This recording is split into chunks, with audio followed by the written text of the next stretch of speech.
I'm not jumping on the bandwagon because I was the first one to be like, these guys have just terrible Ukraine coverage, just god-awful Ukraine coverage.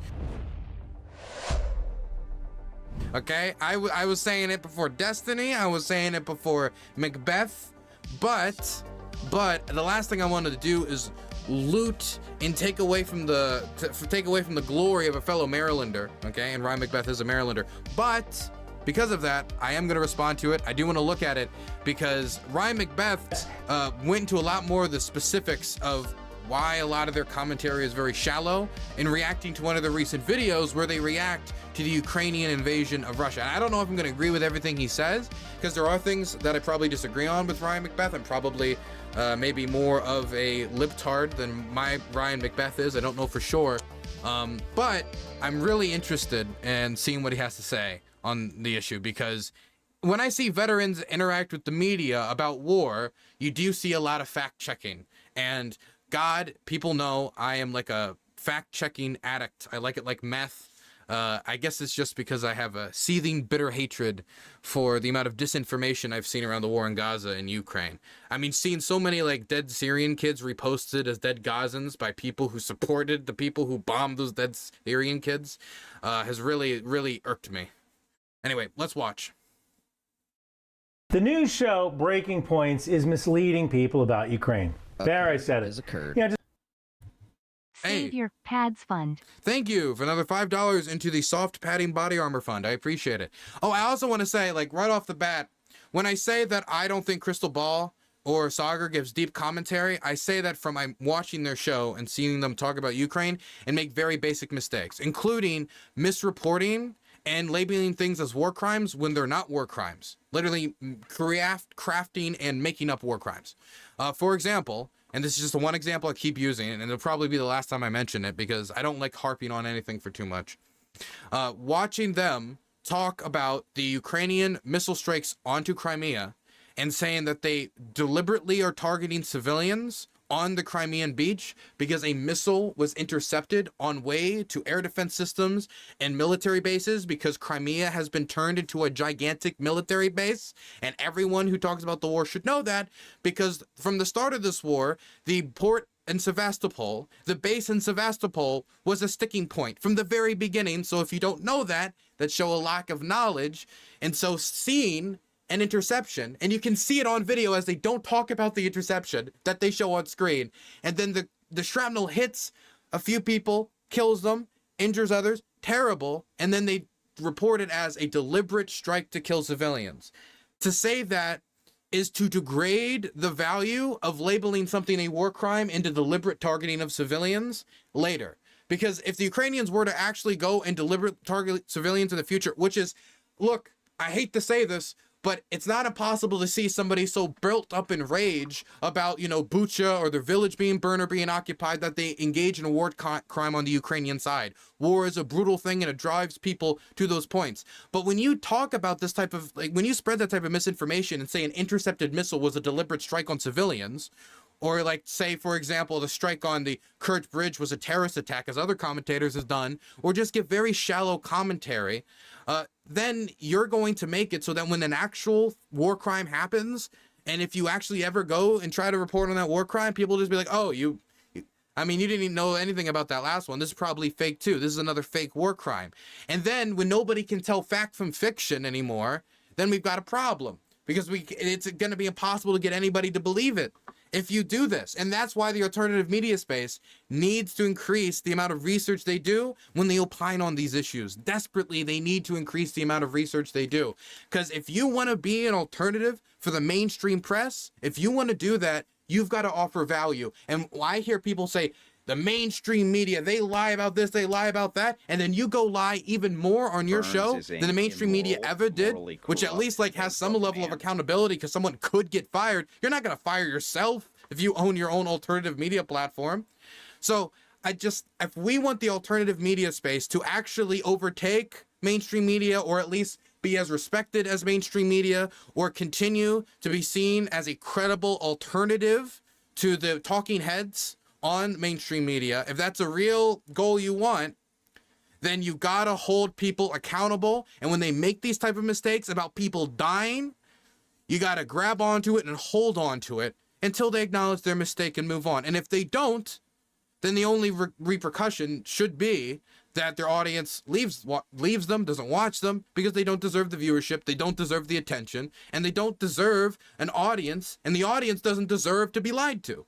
And I'm not saying that everybody should leave Crystal and I was about to say Crystal and Kasha, Crystal and Sagar's show. I'm just saying that if this is the repetition of how you talk about the war, you either shut up about the war or nobody should listen to you about the war. And they have just fucked it up again and again and again.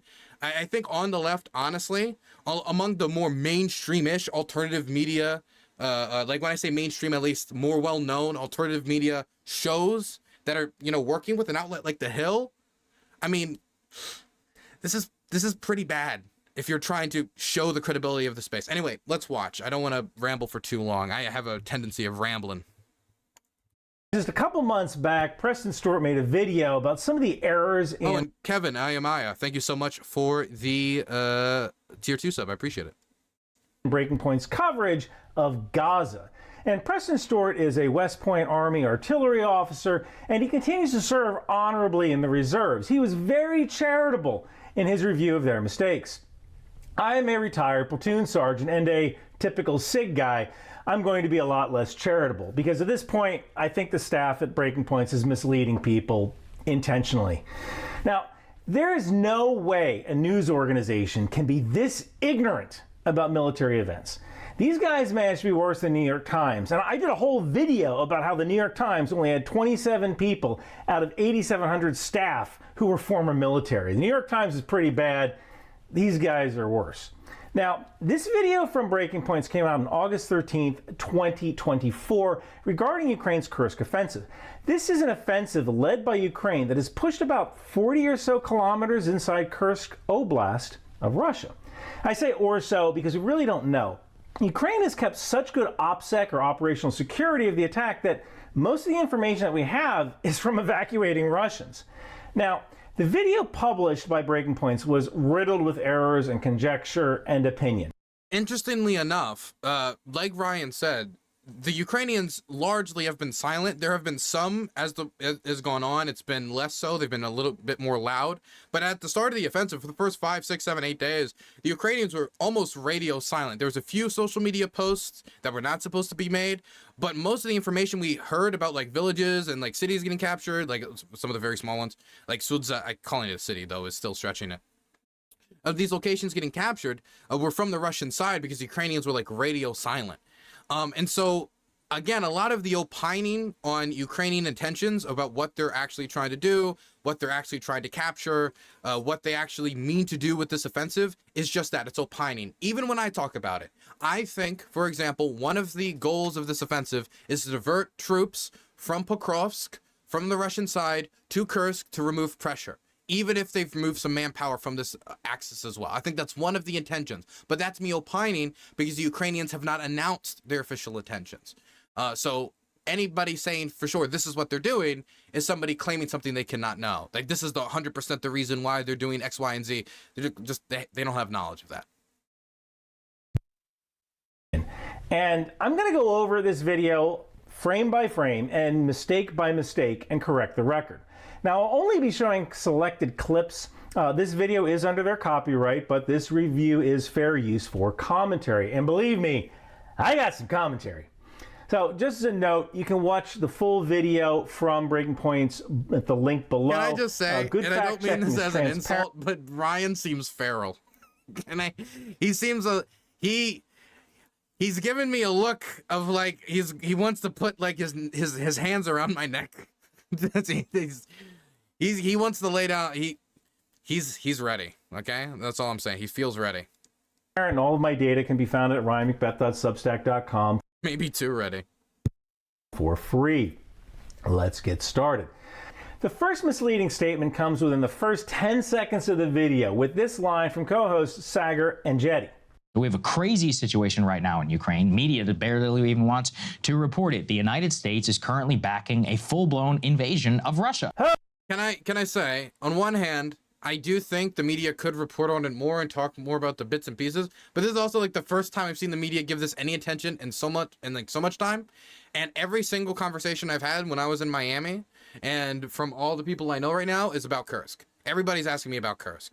My family asked me about Kursk. My friends asked me about Kursk. Like, everybody's asking me about Kursk. And maybe it's still not getting enough attention, and I would be still kind of in disagreement with mainstream press and how they covered it and how much detail they give and the type of conversations they have around it. But it is getting enough attention that people know about it. What exactly they know about it is another thing. Because some people might just see, like, you know, a headline and move on. But that's true of every story. But yeah, they could be covered more, but people know about it. Oh boy, I don't even know where to start with this one. So, the Wall Street Journal has been reporting on this since at least August 9th. And the New York Times has been talking about this since August 7th. And NBC had a video about it on August 8th. So, either Mr. Andretti doesn't read the Wall Street Journal or the New York Times, which is bad, or none of the Breaking Point staff does, which is bad, or they did and they lied about it anyway, which is bad. There's really only three possible options here, so it's one of those three. Now, every day I wake up and I spend 2 hours reading the Wall Street Journal, the New York Times, Haaretz, and then multiple intelligence newsletters cover to cover. I can't expect everyone to do that, but if you're making a mistake 8 seconds into your video, you might want to rethink your production process.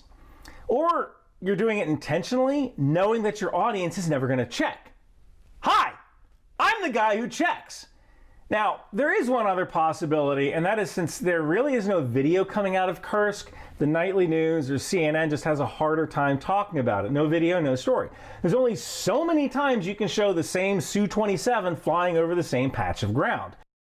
This is the same reason why, like, if I was to go out and I was to, like, find evidence of a war crime, and then I was only able to cover like a few seconds of clip, it proved it, but it wasn't an interesting clip, it was only 3 seconds. I might get somebody to pick it up, but trying to get like a mainstream news outlet like CNN to pick it up, if you don't have much to show like that, is going to be a lot more difficult. And that's why good documentarians and good, people who made the run through film school, good photographers are important in war. Now, and this was just only in the first 4 seconds. Let's talk about the other 4 seconds. Then those same mainstream media outlets don't want to actually have to pay for their own enough staff to have their own people and correspondents, local correspondents on the ground. Whatever. Don't want to ramble. Seconds. The United States is currently backing a full-blown invasion of Russia. The United States is backing a full-blown invasion of Russia. All right. I don't know if that's true. I can tell you this. I work for a private intelligence contractor. That's one of my 4 jobs. I knew nothing about it. Can I just say, when they say Ukraine is backing, America's backing it. They've backed it in only one capacity, that we've given them supplies and then they use supplies to do this. When you say that and someone hears that, they think, oh my gosh, the United States directed them to do it, or the United States supported them in doing it, as in they were agreeing with it and saying you should go do this, or the United States was assisting them with intelligence in doing this when we have no reason to believe that to be the case. And any of these other capacities, not that we once gave this country aid, or we gave this country a lot of aid, and then they invaded XYZ country. Because if that's the case, then the Ukrainians sponsored, or the Ukrainians supported or backed the invasion of Ukraine, because the Ukrainians gave over their nuclear arsenal to the Russians along with delivery devices, and then they took those delivery devices, retrofitted them, and then bombed Ukraine. So is it now the Ukrainian-backed Russian bombing of you? Look, I'm just saying that when you say that, people get images in their head. Just like when people say the Ukraine coup, they get an idea, like America did a coup in Ukraine. They don't think, oh, John McCain made a speech, and then America gave aid to Border Patrol in Ukraine, and that there was the poll watchers that we paid for. They think, oh, we sent like CIA agents over there and we like killed some guys. Just specificity in language is important. About this. Nobody I know in the intelligence community knows anything about this. In fact, I've been spending the past few days talking with people over Signal who should know about this, and they don't. Nobody knows. I've been filming in Ukraine for going on 3 years now. I heard nothing about this in the lead up. I only heard some rumblings of there being increased Ukrainian troop deployments in the area, but many people assumed, me included, that it was probably defensive, or that they were like in the area to train and then it'd be redeployed somewhere else later, or you know, they were in the area to rest and recuperate while also being in an area where the Russians might cross over the border. I didn't think this was going to happen, and I heard no rumblings about this happening. Of course, I don't have ears everywhere, but I can only speak for myself. Who knows what the heck Ukraine is doing or what their goals are in this Kursk incursion? Now, I do have a theory about what is going on in Kursk, but I'll get to that. If you want to skip to that directly, you can go to this time somewhere up here. Let's keep going. Now, philosophically, I don't really have a problem with this. Of course, whenever you're in a war, you should be doing whatever you need to. The issue is not what the Ukrainians are doing. It's the fact that U.S. NATO weaponry is being employed to literally invade Russia. Now, this isn't a lie, but what Mr. Engetti is doing here is parroting a Russian talking point about escalation. And I want to start by saying that Russia doesn't need an excuse to escalate. Russia is like Aunt April in that Tyler Perry movie. They can do bad all by themselves. They don't need a reason. And I'd also point out that during Vietnam, when Russian missiles were shooting down American B-52s, did anybody say, whoa, Russia, you can't do that. It's escalating. You're escalating with a nuclear power. That would have been absurd. And it's absurd saying it now. This is a... He's the only other YouTuber I've seen say this. And I remember talking about, like, for example, in Afghanistan, we funneled tons of weapons using Chinese, I think it was Chinese donkeys, it was Chinese donkeys, working with the Chinese to do this because of the Sino-Soviet split, to get weapons to the Afghan Mujahideen to fight against the Russians. The Russians shot down American aircraft in Vietnam and were testing their experimental air defense systems in the country, as well as giving different methods of support to the Viet Cong. And it wasn't just them, it was other powers too. The point is, like, this isn't like the idea that them striking and hitting Russia just while using our equipment is necessarily either going to cause World War III or is going to, like, make Russia, like, charge up Kamehameha style and use some new super secret move like it's a video game. It's just not going to happen. The Russians were unprepared. Now, the Russians might make different decisions societally, like, okay, we're going to mobilize more, we're going to tax more, we're going to do these things in the long run, but it's not like they've got some super secret judo move they can just pull out, and the use of nuclear weapons, which I often hear about, they have no interest in, at least in actuality, in using it, and we haven't gotten any signal from them that would be the case outside of the ramblings of Dmitry Medvedev while down to, you know, Everclears, that they're actually going to go through with that, because if they did, then that would mean World War III, and if Russia can't beat Ukraine, then whatever rubble would exist in the aftermath would probably not be the Russians. Defensive war. Ukraine is using a variety of homegrown, captured Russian, and NATO weapons to defend itself. And what is the end result of this escalation? Is Russia going to bomb Ukraine harder? They're already doing that. Remember, Russia can do bad all by themselves. They don't need a reason. Now, typically, the next spooky thing that comes out is that this could result in NATO going to war with Russia. That's not going to happen because Russia doesn't want it to happen. Russia knows that it can't defeat NATO. It can barely even fight Ukraine. Russia needs to keep NATO the heck. Adam stole my argument in advance. Oh, I said Adam, I'm sorry. My brain is fried from Miami. He stole my argument in advance, though. Out of this war. And that's why they sling... I've been booking panels all day. I was thinking, where are we going to put Adam something? That was what I was thinking earlier. Lies and disinformation on the internet. They know they can't defeat NATO militarily, but if they can get NATO's population to tell their politicians to turn off funding, then Russia might have a chance at defeating Ukraine. This is why I say disinformation is a weapon that shapes the battlefield. If Russia wanted to stop munitions from entering Ukraine, they could bomb some German artillery factory. And what would that cause? That would cause NATO to go to war with Russia. Or Russia could convince the German population not to support Ukraine by telling them that Ukraine is corrupt, your money is going toward buying cars for the Zelensky family. But the effect is the same. The ammunition gets turned off. You could bomb or you could use disinformation. Disinformation is a weapons system. Let's keep going. This is not disputed territory. This is internationally recognized.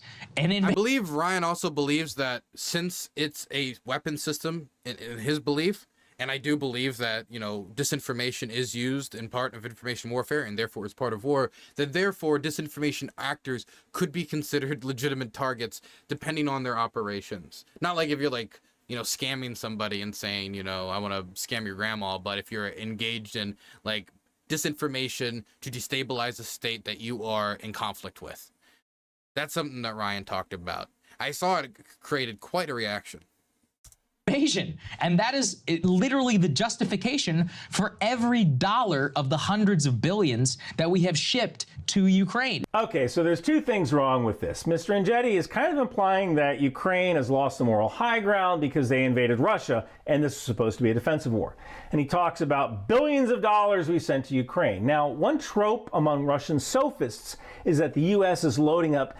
I'm sorry, I'm imagining like American troops cross the Rhine into Germany, and then I'm what? Oh my God!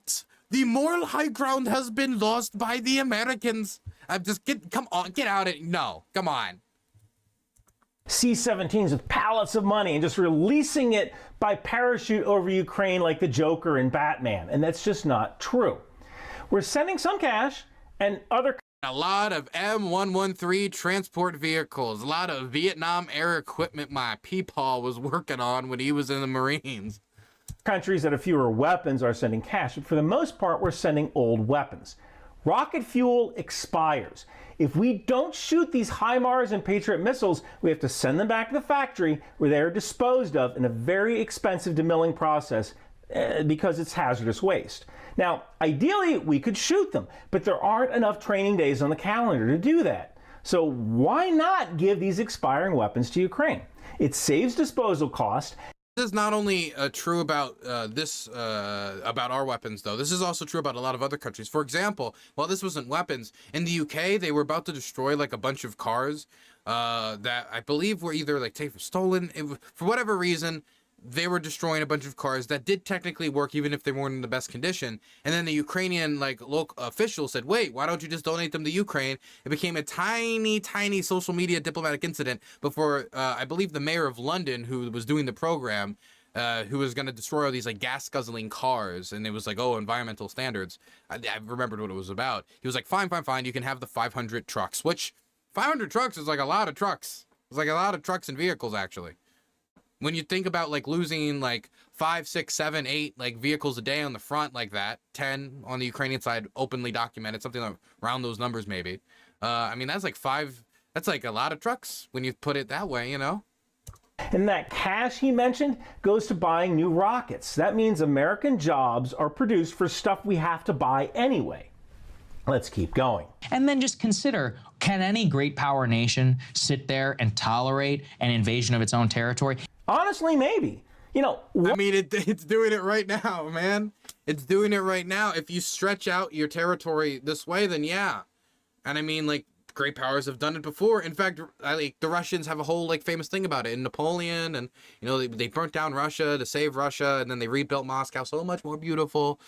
I mean, like the idea around their nuclear theory is that under the real threat of the territorial integrity of Russia, but then that would mean Russia would have to admit that this incursion over the border, which is not going to lead to the fall of Kursk, which is not going to lead to the fall of major cities, but can still cause a lot of damage, if they were to admit that it was a real threat to the territorial sovereignty, then not only would be escalating to a level that might not be reciprocated on the American side, like Americans might just like, you know, look at them and do nothing, and then the ball is in their court. Do they want to drive into a wall that could be Russia's destruction, or let the Ukrainians parade around Kursk causing discontent when they'd have to ask, oh, well, the Ukrainians are invading Russia, the first time Russia's been invaded since World War II, so how about we go to war with all of Europe?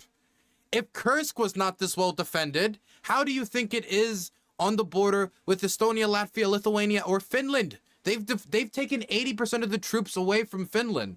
And I mean, what's going to be the strategy from Putin's side? We're just going to go to full-blown nuclear war over Kursk? We're going to blow up the world when we don't have the troops to even defend Kursk?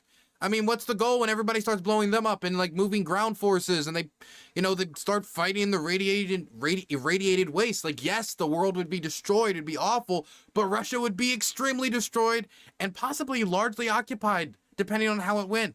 Point is, like, it would be a disaster for everybody, and that's why everybody wants to avoid it, including the Russians. And so saying, could they tolerate it? Could they really? He's asking that question. And in a few months, after this is all kind of settled and like the trenches are dug, if they are dug in Kursk, he might have to answer, yes, they did. What is he going to say in like 2 months if the Russians basically just respond with, you know, redeployments from Kaliningrad and from the east? Is it going to be, oh, I was wrong, I guess a great power has to tolerate it when they're faced with the threat of nuclear annihilation as the other option?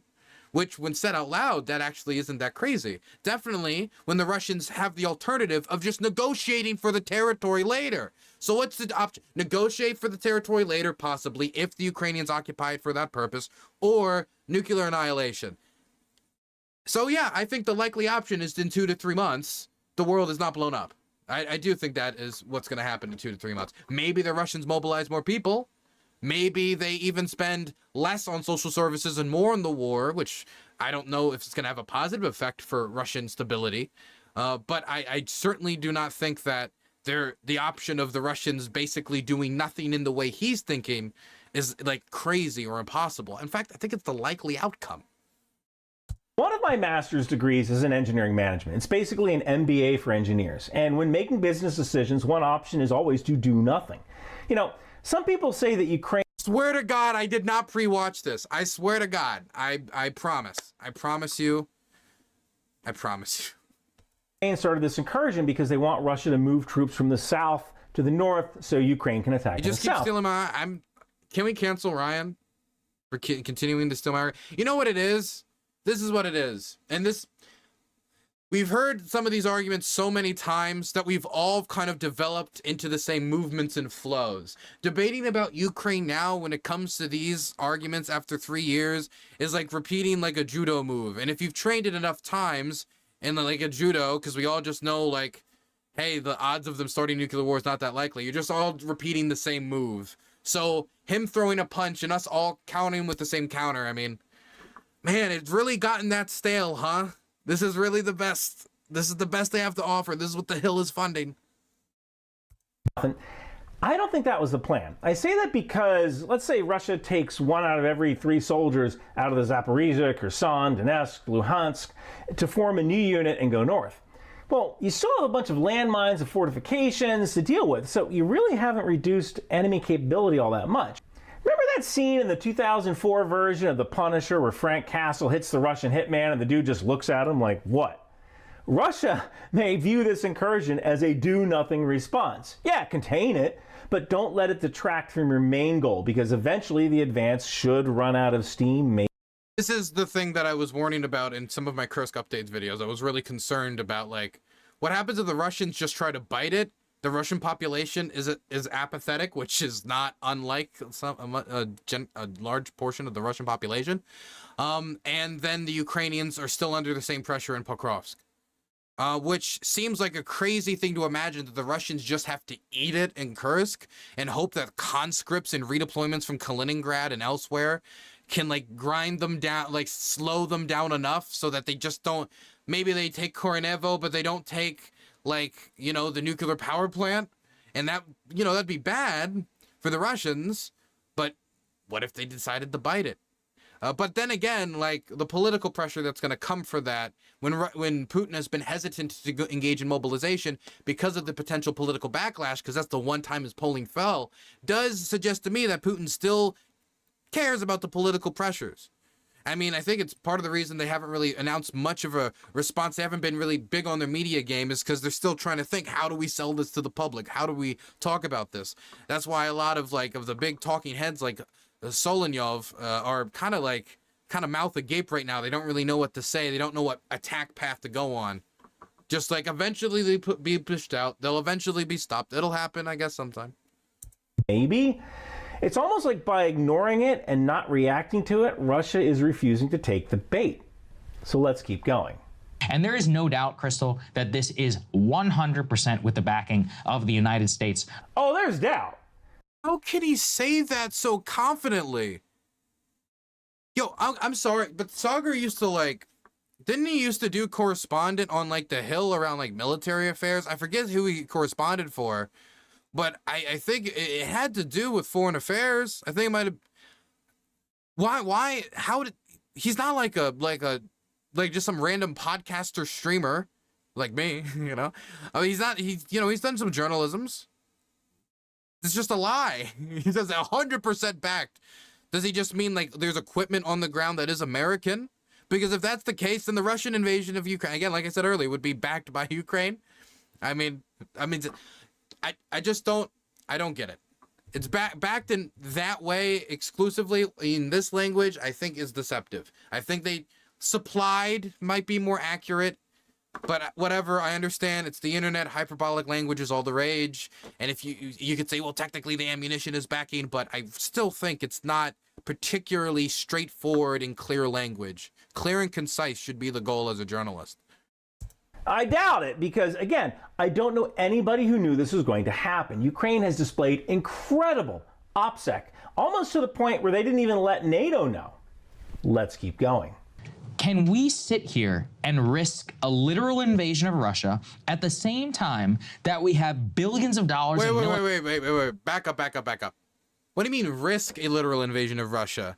I'm sorry, buddy, but the invasion's already here. You can't say, oh, we're gonna risk a war in Ukraine if we escalate any further. What if the Russians invade? They've already invaded. The invasion of Kursk has already begun. It's been going on for 10 days. At one point, is it not an invasion?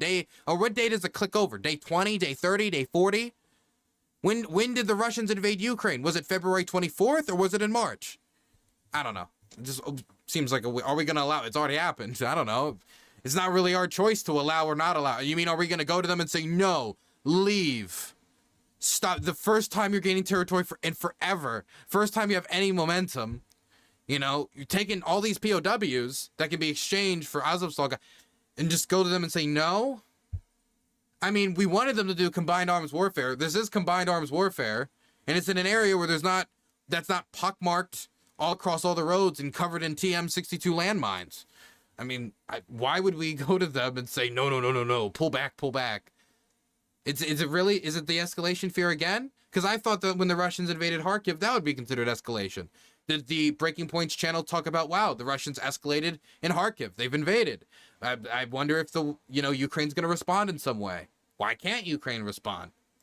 No. Let's keep going. Can we sit here and risk a literal invasion of Russia at the same time that we have billions of dollars in military assets steaming towards the Middle East? So I think it's safe to say that Mr. Engetti is not a military strategist, and it kind of shows. I actually looked him up on LinkedIn. He was a Pentagon correspondent. Oh, okay, Pentagon correspondent. Okay, so he did do foreign affairs. But he really doesn't have any military Okay, so he was White House and Pentagon. That's why I was confused. He did the two different thingies. experience. So one of the things you need to understand is that the U.S. isn't the hokey pokey. We're not what it's all about. See all those flags up there? Every single one of these flags represents an allied nation who sent me a patch from their uniform. The U.S. military is built to fight a two-front war. Any attack from Iran would be a mostly American, Israeli, Saudi, and Jordanian naval and air force fight with assets that we already have in the Middle East. Any fight in Europe would be a ground and air fight with mostly NATO units. The Navy wouldn't really be all that involved. So we have enough assets to deal with both problems, and anybody who knows even a little bit about the military would know that. Let's keep going. The fact that the Biden administration finally caved and sent those F-16 fighter jets, that is a big part of the reason why they were able to make these gains.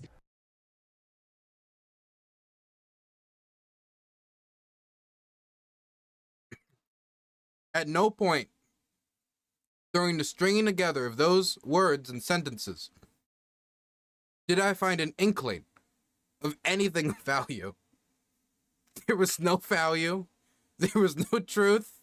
There was no news. There was no reporting. It was just a lie, and it's just followed by another lie. So I already know about this. I've seen this clip online, and it enraged me. This is great. No points given. Go home. You're voted off the island. Number one, we didn't send them any fighter jets, okay? A lot of F-16s, they're American jets, but they're jets that are owned by the Netherlands. There are jets that are owned by states in Europe that have a gigantic security stake. And what happens if Russia... Because, you know, the thing is about winning a war if the Russians win the war in Ukraine is if the Russians then invade someone else, it's not you're just fighting the Russians. You're fighting the Russians, the Belarusians, and then you're also fighting the Ukrainians. Because the Ukrainians are going to be taken over, their industry are going to be turned against you, and if they then say, well, you fell for 44 million people, you're going to come out and go crazy for another 2.5 million in Moldova. Well, they already have troops illegally stationed here. It's going to be a lot more difficult. A lot more difficult. And so they have a security stake. They sent the jets. They were trying to convince us to approve them sending jets because we made them. And in like arms trading law, I forget the exact specifications. I'm sorry, I don't know the exact code. But only the nations that made the weapon and sold it, if it's going to be sold to another third party, those nation states that made those weapons have to approve it. And so it was them asking, can we please, in our own state defense interest, after we came and assisted you in Afghanistan when, you know, planes rammed into your towers, lost our guys over there, can we please send our own money and our own resources to look out for our own defense? And we said, after delay, mind you, okay, fine. And that's what we did. We've trained some pilots, but that's what, it's not American fighter jets. That's the first thing. The second thing is, they did not change the balance of the war at all when it comes to the Battle of Kursk. They have not been really employed in the Battle of Kursk. They're doing mostly interceptions of missiles and drones. There's only like 10 of them. The Ukrainian use of these 10 F-16s will have little to zero impact at this moment at the Battle of Kursk or its implementation because it's just not enough. We're talking about Russia, the largest country in the world here. They have quite a sizable air force. 10 F-16s is not what enabled the Ukrainians to break through. It was the Russian mismanagement of their intelligence and their defenses and Ukrainian initiative and more effective use of combined arms warfare, or some version of it. I don't know if I'm going to call it extremely effective because, you know, they've taken some land. They haven't taken Kursk itself. Come on.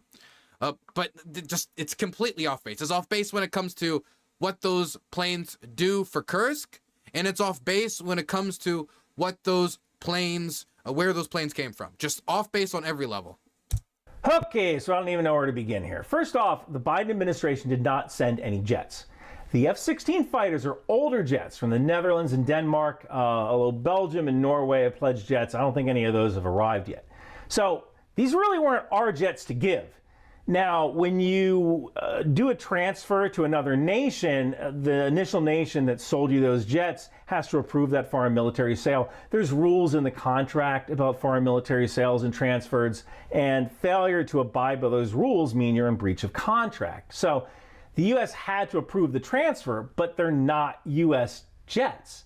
Now, those F-16s have played literally zero role in the conflict. Yes! Right now, those jets are just cutting holes in the sky over Odessa. Ukraine needs to figure out how to integrate those jets into their system. That's going to take a couple of months. Just getting them flying is step one. But to say that F-16s are being used in the incursion is either intentionally misleading or willfully ignorant. It is one of those two things. So it's either a lie or she just knows nothing about what she's talking about. Both meaning she should not be talking about this. And this is not the first time she's lied about Ukraine. She was the one saying it was a deliberate strike on civilians on the Crimea beach. This came from co-host Crystal Ball. She doesn't have a LinkedIn, but her Wikipedia page, again, doesn't list any military service. So perhaps if you don't know what you're talking about, don't talk about it. Or call me. My email address is on my website. I live right across the river from where you shoot the show. Have me as a guest. I'm not going to steal you wrong. But they're not going to have him as a guest. There's no way they're going to have him as a guest. Please. If they have him as a guest, I'll watch it 100%. I'll commit to it because there's no way I would miss it for the world. Talk about things you don't understand. Let's keep going. That all of the precision-guided munitions are very, very difficult to manufacture here in the U.S. We have very limited stocks of them. And of course, what has the Biden administration done? They've decided to greenlight. Dog, we're sending JDAMs. We're sending JDAMs. We put like some fins on them. I forget what we call it, but we put some fins on it. It's not that crazy, man. We got JDAMs for days.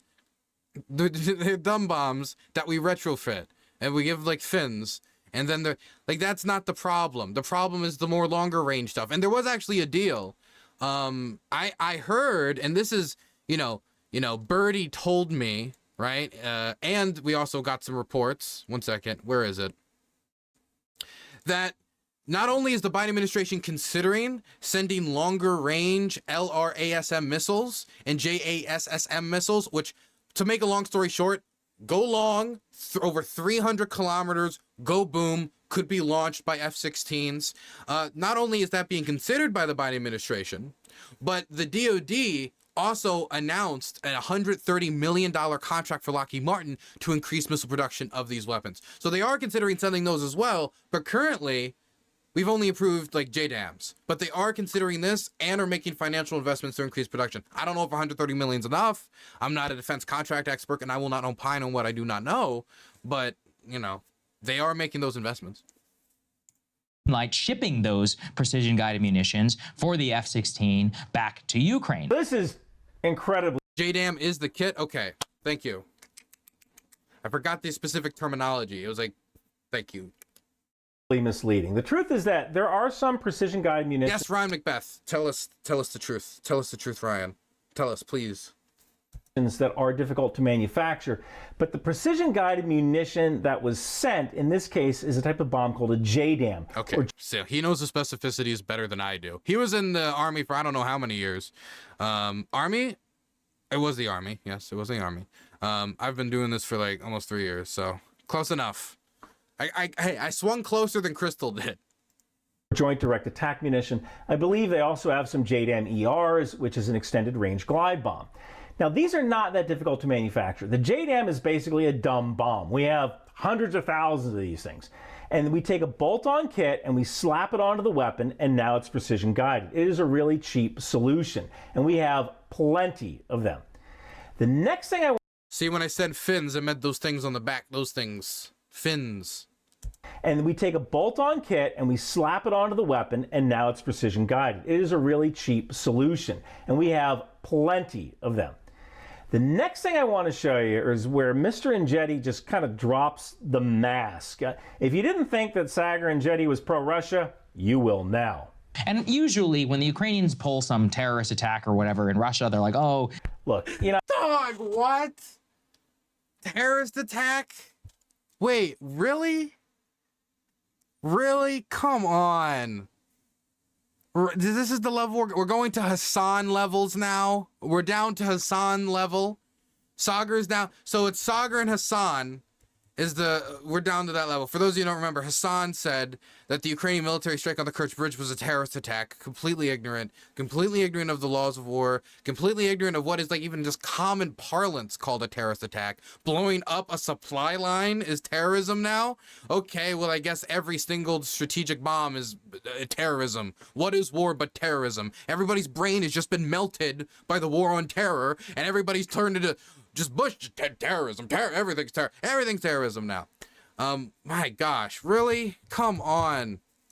Now, what does he refer to? Like, the closest thing that I could think of would be maybe like Daria Dugina, very likely, nothing confirmed, very likely being assassinated by Ukrainian assassins. But even if, I don't even know if it's the Ukrainian government. If it was the Ukrainian government, what was the purpose of it? Was the purpose of it to inspire terror of the population, or was it an assassination of what they thought was a propagandist involved in information warfare? What you would call that would still be like diverse depending on like the international like law scholar. I'm not going to get into specificities because I'm not an international law scholar. But like terrorism, when you say terrorist attack, what does this mean? What does this mean? Because if you say that out loud, one of the Russian narratives is that the Ukrainians did like the terror attack, the actual terror attack in Russia done by ISIS at the shopping mall, or the other ones done by terrorists in Dagestan that killed that priest. Like those were instances of terrorism that the government then, because they couldn't stabilize their own state and deal with the terrorism problem, and it was another security failure of an already overburdened security apparatus, what did they do? Instead of trying to move, we're going to confront this problem head on, they just blamed it on the Ukrainians. And so now you're saying it's a terrorist attack. People could think, and I'm thinking about this from a viewer's perspective, somebody who's like knows no better. It's like, I heard from the Russians, and I heard from some accounts on Twitter, some really like brave and honorable, Twitter account, username 123456778 whatever, that actually it was the Ukrainians that did these terror attacks. Sagar just called them terrorists. Oh my God. The Ukrainians did the ISIS terror attacks. They were involved with that. Like, not only have they not engaged in terrorism, and like the closest I could think of would be that one assassination of Daria Dugina that could fit that definition, but also could be really misleading and could do a lot of information harm, whatever you want to call it, right? I'm trying to think of, like, it could really mislead someone, to be blunt. To call the Ukrainians terrorists when they're defending their own country is certainly a collection of words that can be used in an English sentence. But at this point, I'm kind of wondering what side Mr. Engetti is on. Damn. Ukraine is being invaded. And it doesn't seem like Mr. Engetti is on the side of democracy here. And then Mr. Engetti says something that's really interesting. And then this attack dog, go army, go army. My goodness. Morning. So I was raised in a Marine household, so I can't say that too much, but I'll say this one time. In the Wall Street Journal, they talk about how the Ukrainian commander is begging for more troops. They have no idea what to do. They've had 6 days worth of success. And now they're like, do we hold this territory? What do we do with this territory? Now we have to pull stuff away from previous defensive fronts. Over here, their own military leadership has no idea what to do. This is just complete opining about, like, a judgment. You know how, like, when I talk, and this is something I do because I'm trying to be as accurate as I can be and not mislead anybody. When I was talking about all the things that they could be doing, I said, this is what could be the possibilities. And we already discussed, like, how the Ukrainians invading Kursk could force the Russians to redeploy from Pokrovsk and then remove pressure from there. And that's an idea. That could be an idea about what the purpose is of this operation. But when he likes it, oh, nobody knows anything about what's going on and what the purpose is. Why would the Ukrainians come out and say, this is our immediate strategic purpose? What if that takes away from keeping the Russians guessing and then having to spread out more troops because, hey, maybe the Ukrainians maybe the Belgorod stuff is a diversion. And if the Ukrainians were to go into detail about what they were doing, then the Russians could just pull troops from Belgorod to defend Kursk better. There could be a bunch of strategic reasons, and opining on this when you don't have that knowledge is just irresponsible. Dude, you covered the Pentagon for the Daily Wire. I mean, it's the Daily Wire, but still, you covered the Pentagon. Like, morally corrupt. This is supposed to be a step down. This is supposed to be a step down. Thank you, Road, for the tier 1 sub. I appreciate it. So Mr. Engetti does read the Wall Street Journal, or maybe he just skims it, because I don't think we read the same article, which I think was Ukraine's Russia incursion faces dilemma after quick gains. Nobody is begging, but there is a line in the article that says, the dilemma for Ukraine's leadership is whether the quest for further gains is worth wagering significantly more troops and military equipment that are sorely needed on the eastern front in Ukraine, where Kyiv's forces are struggling to contain Russian advances. And then there's another line that says, maybe I'm in the same position now as a pilot who doesn't understand why I has to hold a trench, said a Ukrainian battalion commander fighting near the eastern logistical hub of patrol. Wait, like, it was that his source for that? That the Ukrainian commander, a single battalion commander is like, I don't know the exact tactical reason for that. So, okay, hearing that, let me just be straight with you. Most people, when he said that, I didn't assume battalion commander, and I at least know a little bit about, like, the structure of the military, right? After being over there for 3 years. The average person is not going to know what each rank means for what or whatever. You just say, oh, the commanders don't know what's going on. They're going to think, oh my God, the people at the big maps, like Sierski, and you've got, you know, all the other, not Sodal anymore, thank goodness, but like all the other guys looking around the maps, like making these decisions that they don't know, that there's like literally no knowledge, there's no idea. It's like Zelensky's just like quiet, and he's like the deep thinker, he's like the philosophy man, he's like it's like a Hoi 4 game for him. He's just like, redeploy here, switch the unit template. Wow, look at Zelensky go, no wonder he's aging so fast. No.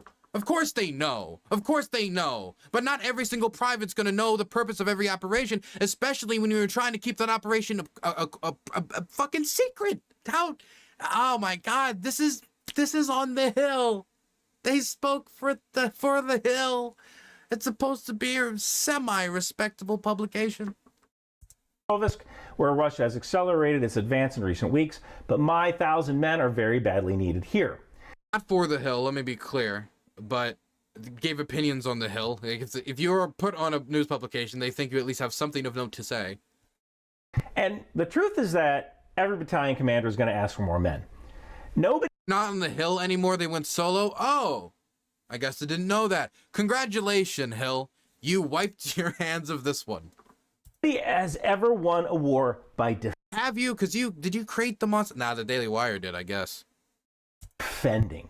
And that's kind of what Ukraine is trying to do here. Maneuver warfare where the landmines and trenches aren't. Now, I don't know if the Ukrainians don't know what to do. I think they know exactly what to do. And that is keep exploiting weak spots and going northeast into the Kursk Oblast and shoot everybody who isn't dressed like them that isn't a civilian. That's kind of their plan here. Just keep going. Kind of like the Hail Mary play in football. Or capture them, because they've captured hundreds of POWs. And I mean, I'm saying that because I've seen the pictures. We've all seen the pictures. We've all seen the videos. And the Russians, for the first time, according to the Ukrainian government reports, let me be specific, because I want to make sure that we're accurate here, are saying that they're finally engaging in negotiations. They want to make an all-for-all trade with the Azovstal guys and some civilians that have been held captive. We'll see, though. We'll see. We've seen the pictures, the videos, though, of at least, like, I think around 200 soldiers being captured, but there's been reports of more. Some rumors were saying in thousands, but the government sources are now saying it's in the hundreds. But still, that's a lot of guys to trade for.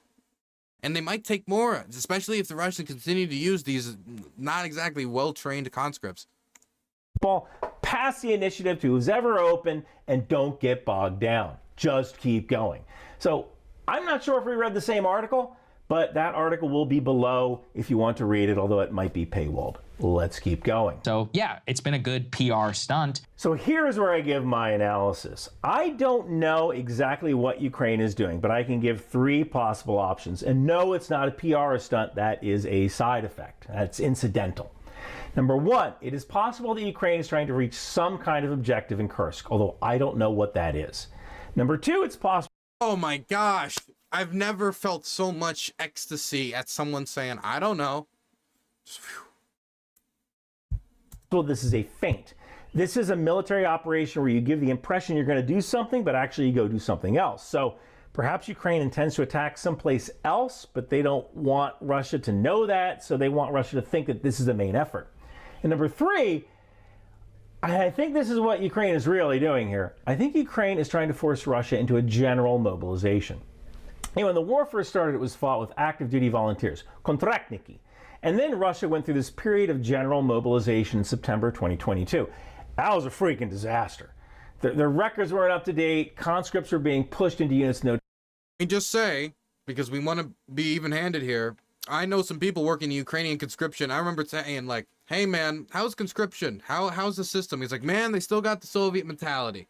They've got a problem where, number one, a lot of the people we're calling up, the data is outdated.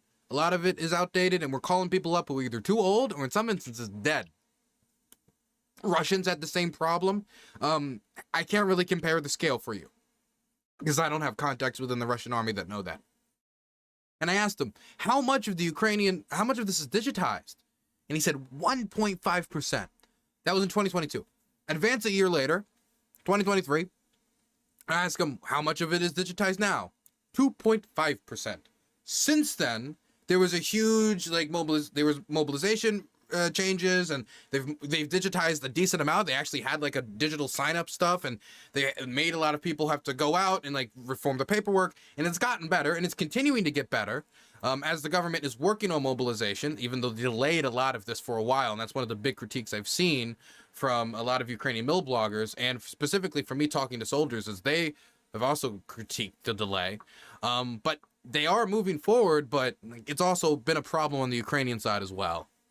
It wasn't as dramatic as it was on the Russian side, because it was like, huzzah! And then we just saw so much videos of chaos of people sleeping out in public, like sleeping out in the grass because they didn't have enough buses to go get them, and they didn't have anywhere to put them, so they were just sleeping out around campfires, and these just like hollowed buildings filled with trash that people were living in, and people shitting on the floor, and it was people saying we don't have enough for tourniquets, so like here's some rope and just use the, oh my god, it was a disaster. Horrible. Not to mention all the old men and people being called up too. Same thing with the Ukrainian side, but my god, a disaster. Training, people who got deferments for health reasons were being called up. You saw dudes who served in Afghanistan 40 years ago looking like this. And For the most part, in Russia's recent history, the elites in Moscow and St. Petersburg were down with whatever Putin wanted to do, as long as you didn't touch their kids. And the general mobilization touched their kids. So Russia stopped that. They relied on volunteers. They relied on Wagner. Most of these volunteers were from poor areas of Russia, and Wagner was a lot of prisoners. So I think that this incursion... And by the way, that's why those conscripts that got captured are so valuable, because they weren't supposed to be in Ukraine. They weren't supposed to be taking part in active combat operations. And since they're like those type of conscripts, it's kind of, I don't want to explain the whole system. I just don't want to get into it right now. But the point is that they're generally younger. So we're talking people like 22, 23. Mom's not going to be happy. They're not like a 48-year-old divorcee, right? These people have moms that are going to be calling. Those people still matter too when it comes to their families, but a lot more often, like a younger man like that, their mother will be a lot more active on the phone, much more active in moving to try to get their kid out and putting pressure on the government, as we've seen also, for example, with the hostages when it comes to the Israel-Palestine war. It was designed not to embarrass Russia, but to force Russia to recognize that there aren't enough troops and force another general mobilization. And if that happens, the populations of Moscow and St. Petersburg will go absolutely ape. And that's when you could see Putin. Maybe. There will be unrest to some extent, at least discontent, whether it will like ferment to actual unrest and large protests or some response. There will be a response. It will be negative. There's no way it's going to be sold positive. But I don't know if it will be enough to cause like societal disillusion, as some have, you know, not, I say some as in literally like Twitter needs to be clear. Like some have thought or dreamed of. Overthrown. So let's keep. General, like apathy is not always the easiest to break. It's all I'm warning. Going. The longer this drags on, there's the moral ambiguity increases, the so-called justness of their cause decreases, their overall like ability to even stand this without literally tens of billions of. Dude, it's literally the same thing again. Last time we covered breaking points, what happened was that he built a Jenga tower built on either misleading statements or just straight up lies, as Crystal like entered in information that was not true, and built this Jenga tower up, and then put the conclusion on top that was like, wow, because of all of this, it's all so morally gray. Can we really believe in anything? It seems that the Russians and the Ukrainians, they're all the same. They're all the same. The country that invaded the other country, completely unprovoked, twice in a row. Oh, they're the same. They're the same. Why? Because the Russians intercepted a missile and the Ukrainians attacked Russia where they were weakest, not to occupy and keep parts of Russia, but to, in worst case scenario, occupy it and then trade it for their own land back. Like, it's bizarre. This is bizarre. I don't know how anybody who has heard this and learned this about these guys would think, oh, these are credible people I could listen to in the future when it comes to this war. I'm going to listen to these people instead of people on the ground who are covering the war, or people who actually have lived with the war their whole life, like Ukrainians, or people who have studied the war and know about the war. I mean, this mainstream media is better than this. This is the biggest critique I can make of them. Mainstream media, CNN, is like leaps above them. Leaps above. The reason they're so low, the reason they're not on CNN is because CNN has standards and they do not. And when it comes to covering this topic, that's the issue. They don't want to do the proper research, or they don't care. It's one of the two problems. One is less malicious, and I might be more forgiving in, and I think people can improve on, because we've all, I am not going to claim innocence, have said things that are not true. But you have to admit you were wrong, and you have to try to improve yourself. And they were making this mistake a few weeks ago and a month ago. They're making the mistakes now, and I have no reason to believe that they're not going to continue to not stop making those mistakes in the future, if they even are mistakes, trying to be as good faith here as possible. And so trusting them at all on this war would be, I think, very naive of their audience. You'd have to give them a lot of credibility that they're going to change when they've shown no indication that they're going to change. dollars a month having to flow there in Western aid, it shows us that this cannot go on forever. And we all know how it's going to end. So this is incredibly misleading. First off, Russia is engaged in a war of aggression and domination. Ukraine is not. I'm sorry, but if the person who just displayed that they don't know a lot about the war, as they did last time, says we all know how this is going to end, you don't. You don't know how it's going to end. And I say time and time again that when people say we know how it's going to end and make predictions about this war, after we saw Wagner march on Moscow, after we've now seen the Ukrainians invade Kursk, we've seen the times where the Russians have turned and the Ukrainians have turned, and aid and deadlocks. There's so many different varying factors to say, I know, we all know how it's going to end. Like you're some oracle when you can't even get the basic facts right is pathetic, man. It's pathetic. You were a Pentagon correspondent and this is the best you could do? You got to step away from the microphone, man. Come on. Ukraine performed this operation to achieve some sort of military or political goal. So to say that Ukraine has lost the moral high ground because they're on the offensive, it's incredibly disingenuous. And then to say, we all know how this war is going to end. Wow. I mean, if you're a woman and you're being assaulted by someone in an intimate nature and that guy has 100 pounds on you, would you just let it happen or would you fight back? Because we all know this is going to end. There's always a chance. Can you imagine someone in America after Pearl Harbor saying, Japan destroyed all of our battleships. We know how this is going to end. We should just give up. No, man, you fight. So I don't even know why you would say something like that. I mean, I would hate to live in a world where good refuses to stand up to evil because it's hard. I gotta keep emphasizing this, and I want to emphasize this again because I said this in a few other videos and I need to emphasize it again. There's nothing I despise more than a passive view of history, and Sagar in that statement emphasized and completely embodied what I disdain most about that passive view of history. Just concluding things you cannot conclude about things that you don't even know. Hard.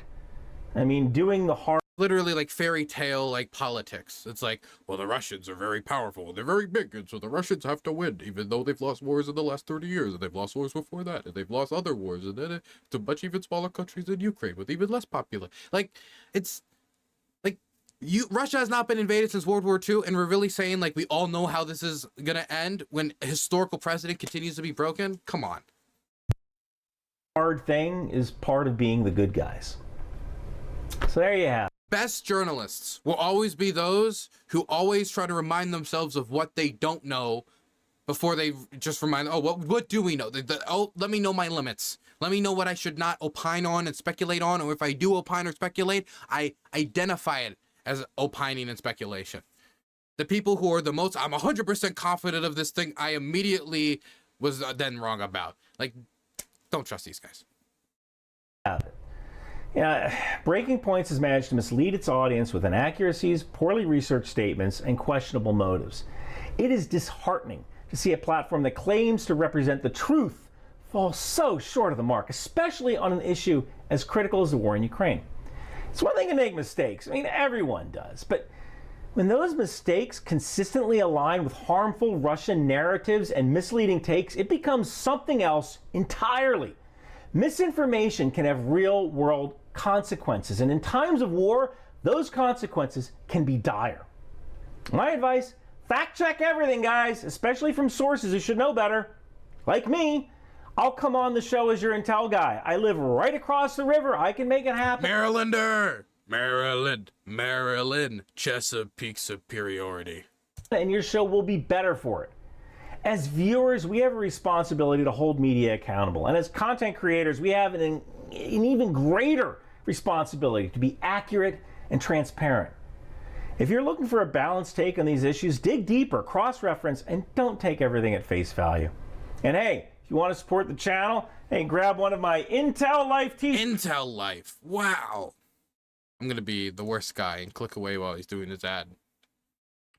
Man, look. I'll just end with this. Please do not rush to alternative media.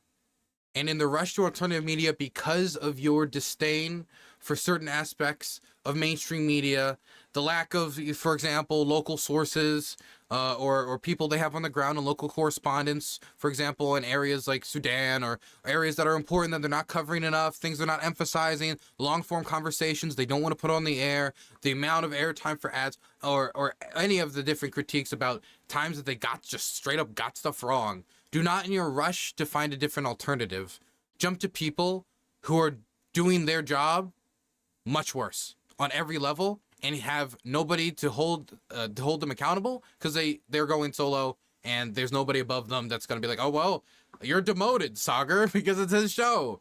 And so the only repercussion they could get is people losing trust and thinking they're no longer credible. And I think that they're not credible. Outside of that,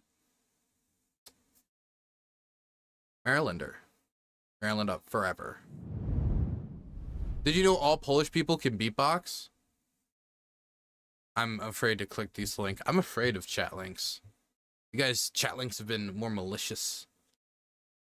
More malicious lately.